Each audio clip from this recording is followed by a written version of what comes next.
Oh, thank you. You're welcome. Grabe.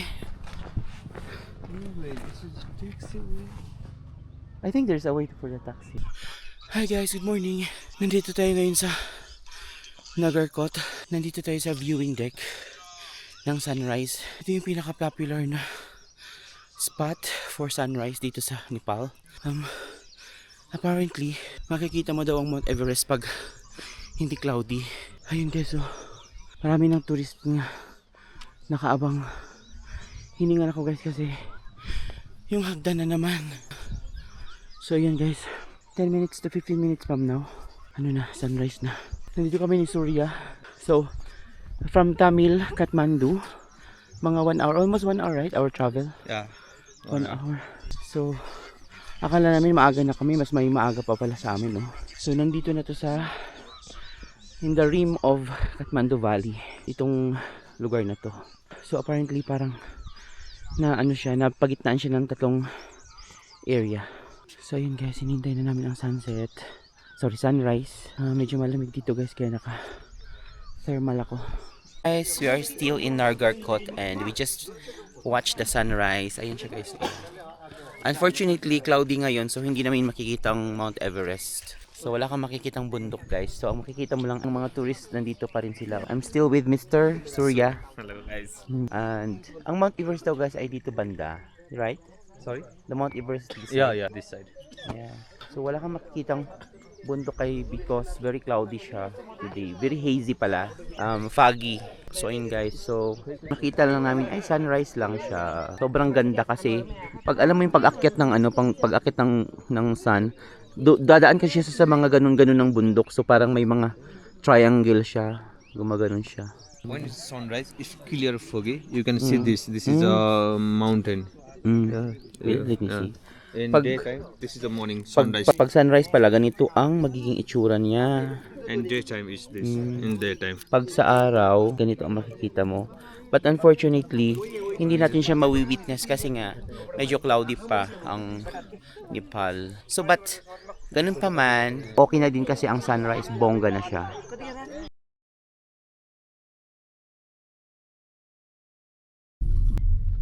Hi guys. Dito tayo ngayon sa Nagarkot military area. Ayan guys, so nagja-jogging yung army nila. Sinabihan kami kanina na they told us to go down slowly. Yeah. Because there are activities of the military going on.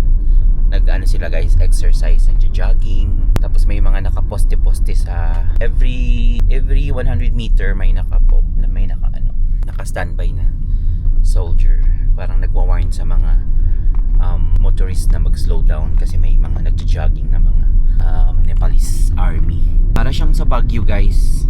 Meron din siyang mga tawag dyan, pine tree. Para siyang Baguio talaga yung ano niya, yung lugar niya, yung Nagarkot. It's like Baguio. It reminded me of Baguio City. So ngayon naman guys ay papunta kaming Hanging Bridge and then we will take our breakfast. Na-amaze kaming pati siya na-amaze siya sa sunrise kasi first did you witness the sunrise? First time? Yeah. Yun, ang ganda-ganda ng sunrise kasi nahuhulma yung mga bundok. So, hi guys. We are still in Nagarkot, right? We are going to the Hanging Bridge. Don't fall down. Okay. Because of camera, I know. If I fall down, no matter. But camera be safe, yeah? The camera is okay, it will fall down. But you will drive for me going to Kathmandu. Thank you. You're welcome. Grabe. I think there's a way for the taxi, but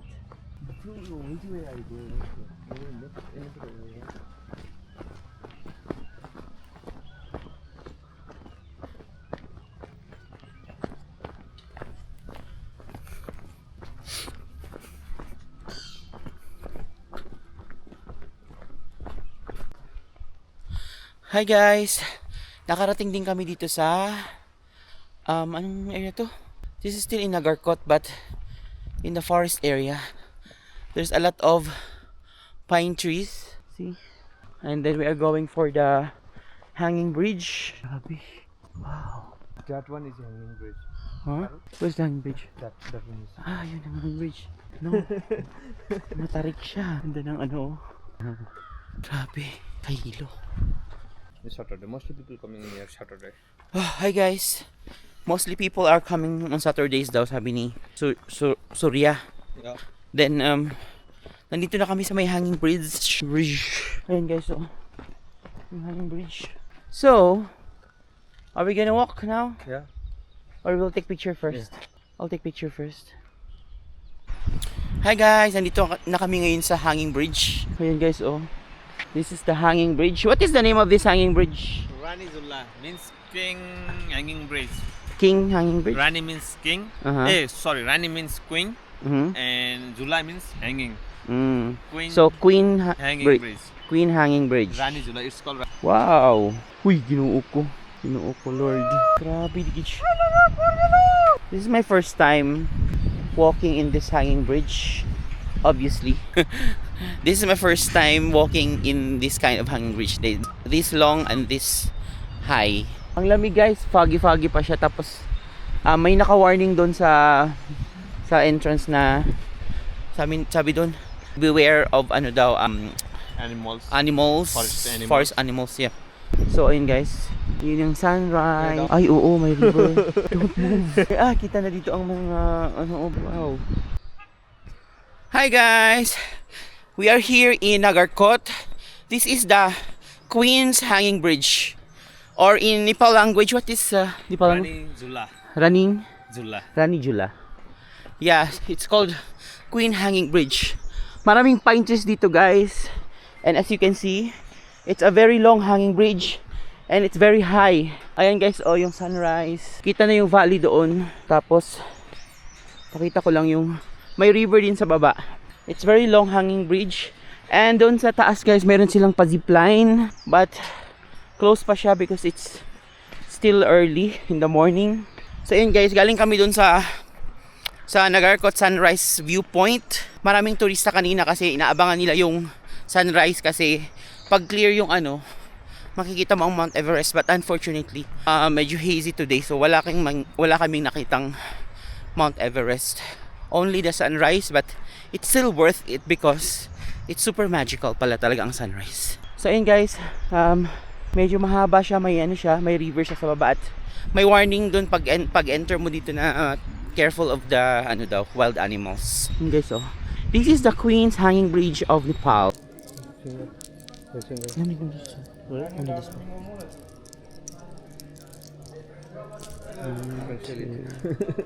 No, you're not safe.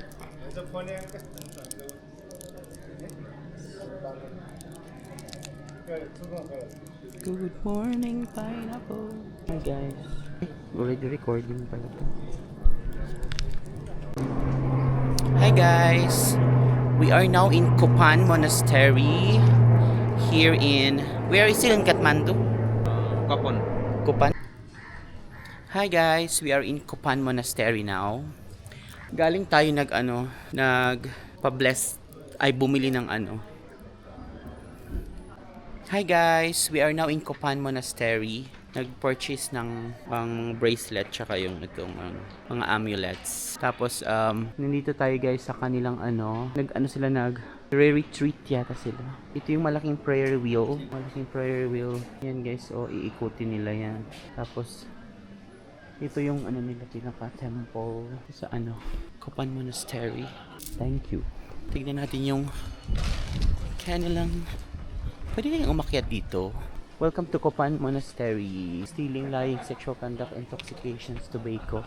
Ayan guys, ang nakalagay, While at the monastery, bawal, please refrain from killing, stealing, lying, sexual conduct, intoxicants, including tobacco. Maraming bawal dito guys. So ayun guys, ang monastery.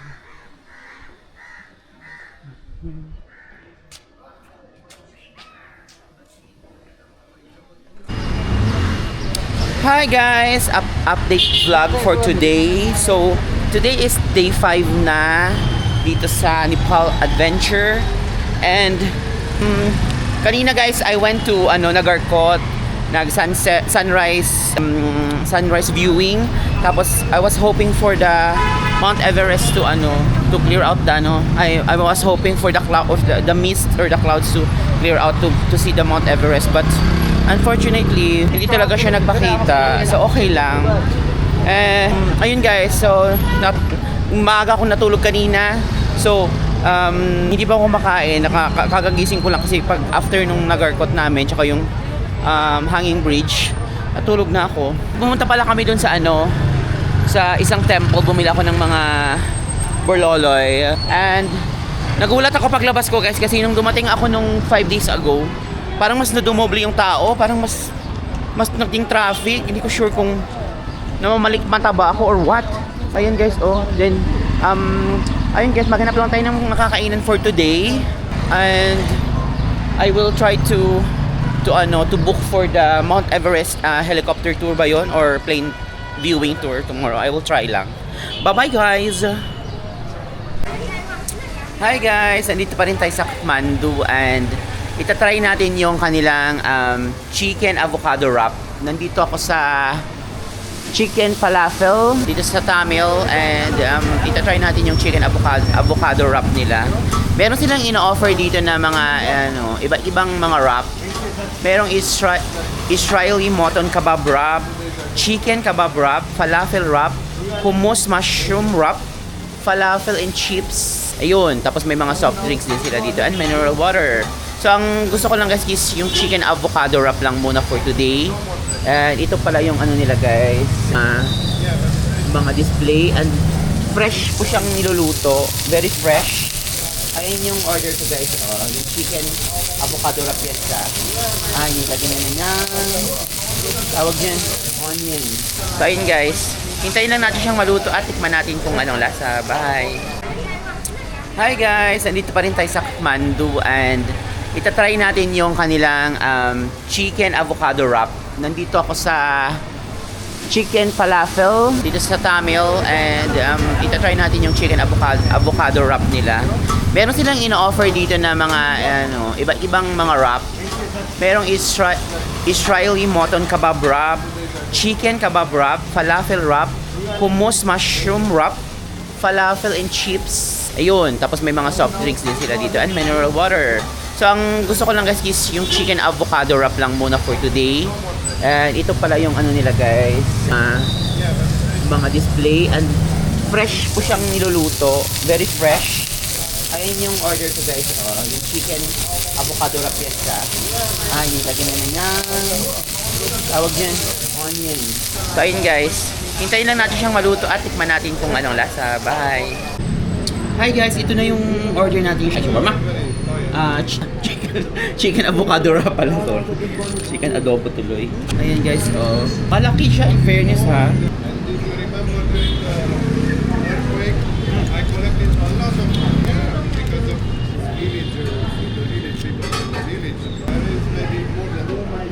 Dami sauce. Dami avocado. Yeah, very good. Masarap siya. Para siyang Subway na kubos ang Subway na kubos ang gamit. Ganun yung lasa niya. Sige guys, kung punta kayo sa Kathmandu, puntahan niyo itong sa Tamil lang to. Dito sa Sagar Matha Bazaar, nandito siya. Bye guys. Hey guys, nandito tayo sa Kathmandu. This is the new Lucky Thangka shop.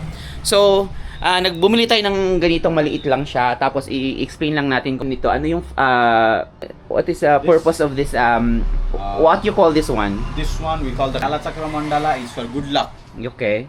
And it said that it absorbs all of your negative energy. So whenever you are stressed and whenever you are in any problem, when you focus on the mandala, it says that it absorbs all of your negativity and throws it downward. So your body is more refreshed. And there is 4 sides, right? Yes, 4 sides representing the 1, 2, 3, 4 sides. Okay. Representing your sunrise, sunset, night and the day. So it also represents 4 directions. And it is said that you can even concentrate on this mandala and get easier in meditation. So whenever you try to meditate, you can concentrate on the mandala and it helps you to get into more good meditation. And you mentioned earlier about the black one. And we call this mandala, there are only 3 parts. Basic 3 parts. This 1, 2 and 3 doors. Representation of enlightenment of your mind, enlightenment of your body and enlightenment of your speech. So they say that if we are able to enlighten our mind, body and speech, we will get free from suffering of life. The lotus representing how we should live our life like a lotus. Very good design. Okay guys, so if you come to Kathmandu, come to, what's your shop?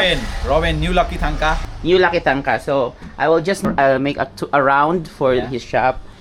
He has a different Buddha and it's Buddhist, right? Buddhist artifacts here.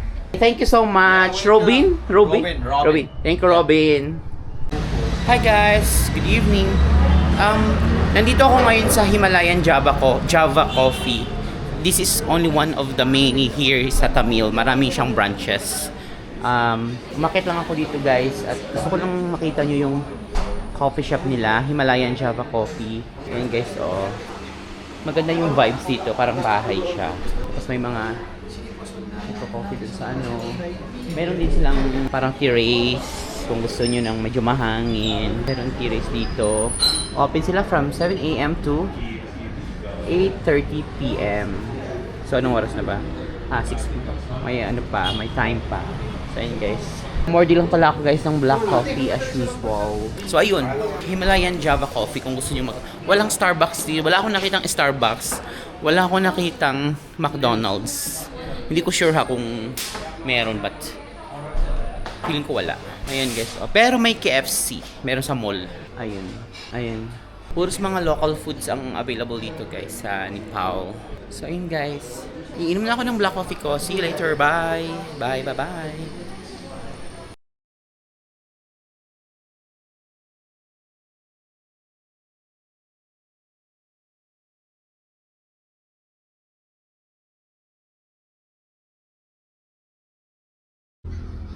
Hi, mga hikers. Ito guys, dito sa Tamil, sa Kathmandu, maraming mga hiking equipment and mga garments na mabibili nyo. Kaya kung pupunta kayo dito, wag na kayo magdala ng mga kung ano-ano pa. Dito na kayo mamili para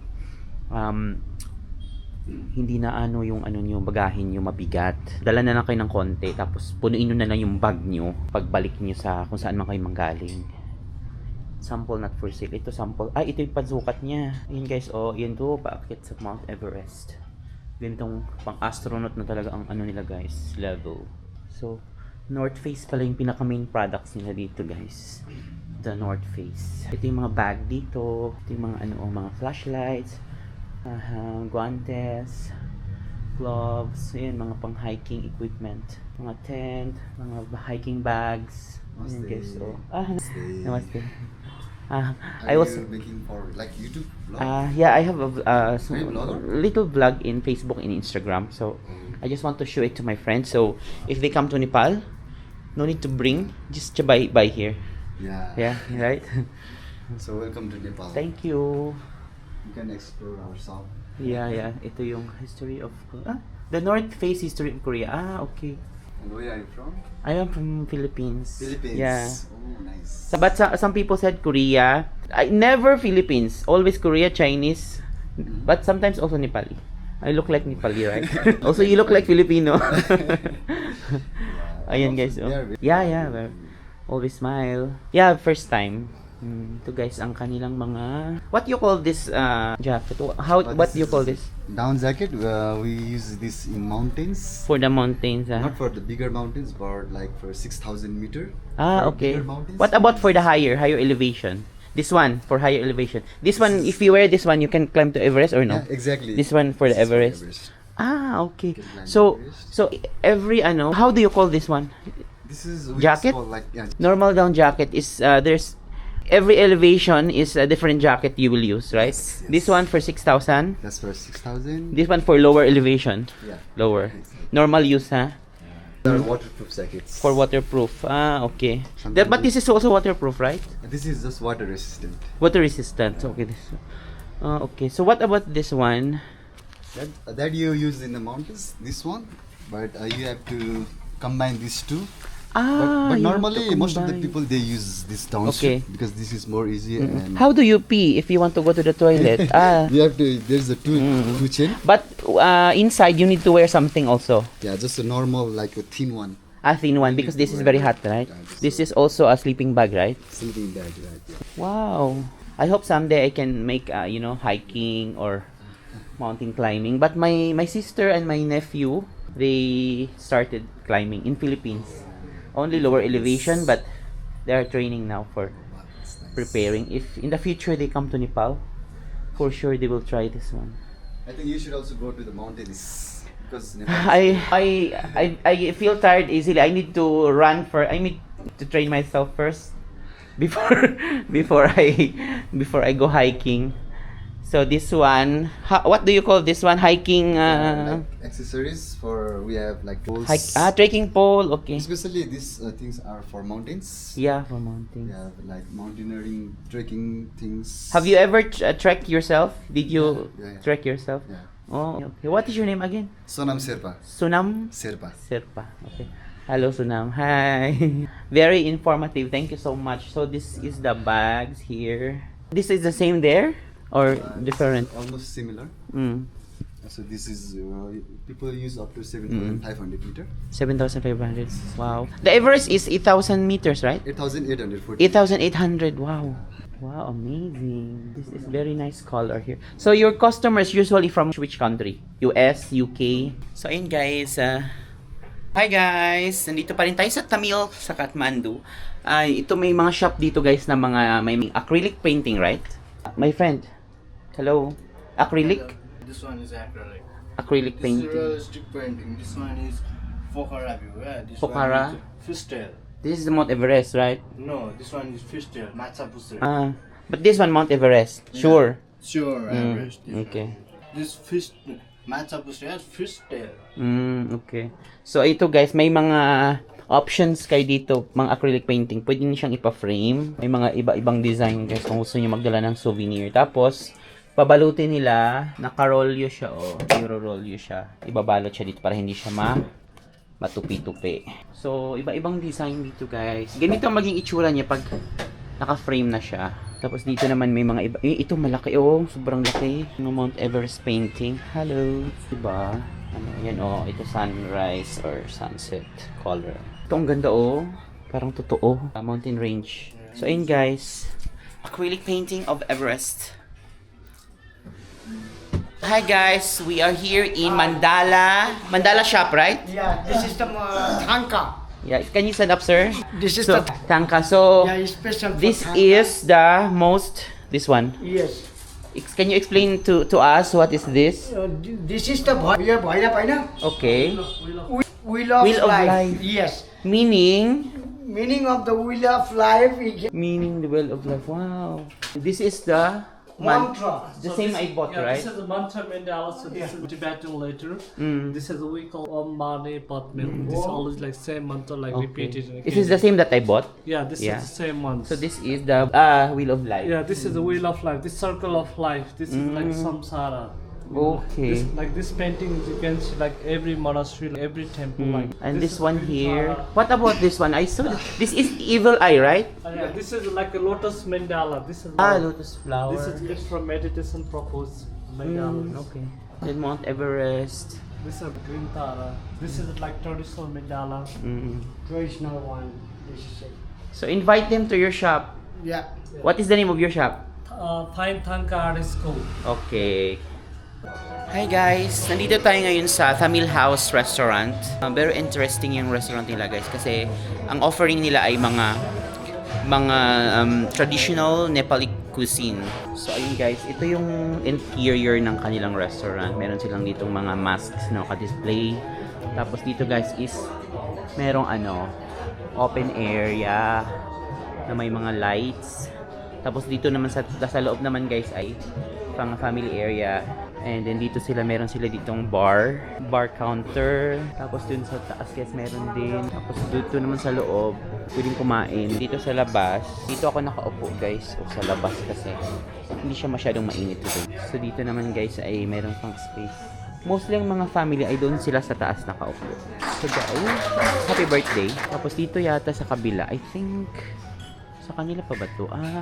Ay, hotel na siya. Katabi siya ng hotel. So yun guys, yung entrance nila. Pagpasok mo dito sa entrance, makikita mo na tong bar counter. Tapos pagpasok mo ganyan, ito na yung mga upuan. So yun guys, nag-order na ako ng food. See you later. Hi guys, nandito pa rin tayo sa Tamil House. Meron silang pa-presentation, mga dances. So sa'yo, Nepali dance. Sorry.